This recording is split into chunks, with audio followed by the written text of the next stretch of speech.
लंबे समय से दिल्ली कूच की मांग को लेकर धरने पर बैठे किसान संगठनों ने अब दिल्ली जाने का पूरा मन बना लिया है। इसी कड़ी में किसान आंदोलन एक बार फिर आग पकड़ता दिख रहा है। किसान नेता जगजीत सिंह डल्लेवाल लगातार 52 दिनों से अनशन पर हैं, लेकिन अब उनका वजन घटकर केवल 66 किलो रह गया है।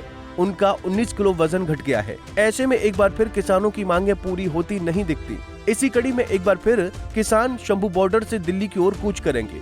आइए आपको किसान आंदोलन से जुड़ा पूरा मामला बताते हैं।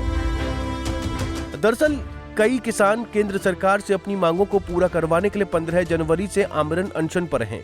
ऐसे में काले कपड़े पहने अपनी मांगों के लिए 111 किसानों का जत्था खनौरी बॉर्डर पर फिर आमरण अनशन शुरू करेगा। ऐसे में इस आमरण अनशन से किसान आंदोलन की आग फिर से तेज होती दिखाई दे रही है। अब कई किसान जगजीत सिंह डल्लेवाल और किसानों की मांग को लेकर सरकार से लोहा लेने को तैयार हैं। ऐसे में अब शंभू बॉर्डर पर आंदोलन कर रहे किसानों ने 21 जनवरी को एक बार फिर दिल्ली कूच का ऐलान कर दिया है। दिल्ली कूच की तैयारी में 101 किसानों का जत्था। पंजाब और हरियाणा के बीच शंभू बॉर्डर पर पत्रकारों से बात करते हुए किसान मजदूर मोर्चा के नेता सरवन सिंह पंधेर ने पिछले 11 महीनों से शंभू और खनौरी में डेरा डाले किसानों की मांग नहीं मानने के लिए केंद्र सरकार की जमकर आलोचना की। किसान मजदूर संघर्ष मोर्चा के किसान नेता सरवन सिंह पंधेर ने वीरवार को शंभू बॉर्डर पर पत्रकार वार्ता में बताया कि पहले की तरह 101 किसानों का जत्था दिल्ली के लिए रवाना होगा। किसानों का मार्च शांतिपूर्ण रहेगा। पंधेर ने आगे कहा कि मोदी सरकार व उनके प्रवक्ता देश को गुमराह कर रहे हैं। उन्होंने कहा कि केंद्र ने अनुबंध खेती की बात की है जो देश के हित में नहीं है। पंधेर ने कहा कि चुनाव कोई जीते या हारे ये हमारा विषय नहीं है। हम प्रधानमंत्री को बताना चाहते हैं कि देश में MSP कानून बनेगा। किसानों को कर्ज मुक्ति भी आपकी सरकार को करना पड़ेगा। वो आगे कहते हैं कि दोनों मंचों ने आज फैसला किया है कि 101 किसानों का जत्था 21 जनवरी को शंभू सीमा से दिल्ली के लिए अपना मार्च फिर से शुरू करेगा। उन्होंने आगे कहा कि हमने देखा है और हमें भी लगता है कि सरकार किसी भी बातचीत के लिए तैयार नहीं है। आंदोलन को तेज करने का फैसला दोनों मंचों ने लिया है।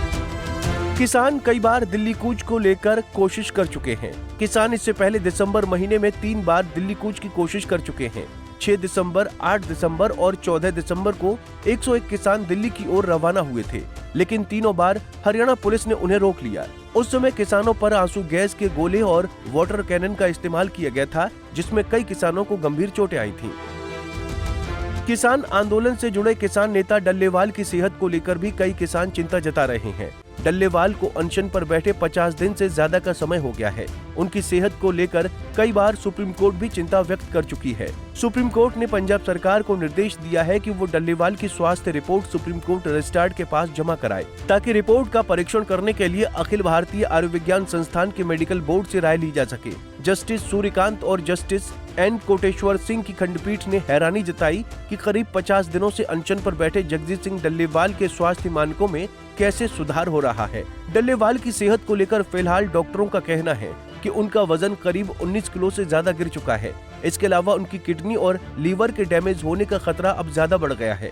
जानकारी के मुताबिक डल्लेवाल कैंसर से पीड़ित है और अनशन के चलते उनकी तबीयत तेजी से बिगड़ रही है। खैर, अब ऐसे में ये देखने वाली बात होगी कि सरकार किसानों के आमरण अनशन को कैसे खत्म करती है। Bureau report, Punjab Kesari TV.